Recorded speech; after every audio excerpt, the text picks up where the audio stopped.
சி.ஜே. ராஜன் என்று சொல்லப்படுகின்ற ஒரு நபர். ஆரம்ப காலத்திலே நாங்கள் எல்லாம் ஒன்னாக தான் சுத்தி கொண்டு இருந்தோம்.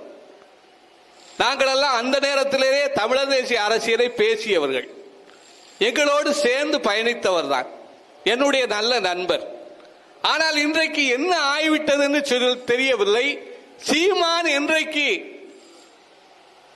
தமிழர் தேசிய அரசியலை முன்னிறுத்தி வேலை செய்ய ஆரம்பிச்சாரோ அன்னைக்கு அவருக்கு எதிரான வேலை செய்ய அவர் ஆரம்பிச்சிட்டார்.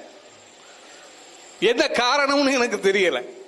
நான் 90 விழுக்காடு சீமானோடு ஒத்து போகிறேன் என்று சொன்னவர் மீதி 10 விழுக்காடு என்னப்பா அப்படின்னு சொன்னா மண்டைய சொறிவான். சரியா?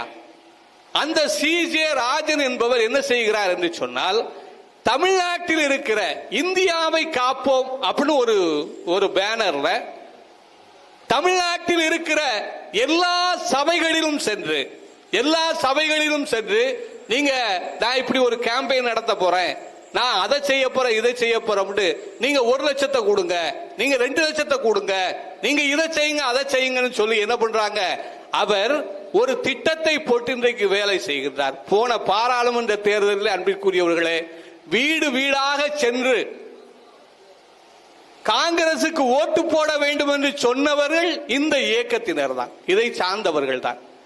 அதனால நான் சொல்லுகிறேன், இந்த குழு முழுக்க முழுக்க அவர்கள் சீமானுக்கு எதிரான வேலையை தான் அவர்கள் செய்கிறார்களே தவிர, அவர்கள் காங்கிரஸ் வரணும் திமுக வரணும் அப்படிங்கிறதா இரண்டாவது பிரச்சனை தான்.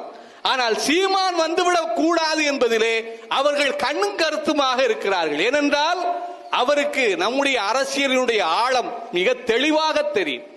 அந்த அரசியல் ஆழம் மிக தெளிவாக தெரிந்திருப்பதனால் இவர்கள் வந்துவிடக் கூடாது என்பதிலே கவனமாக இருக்கிறார்கள்.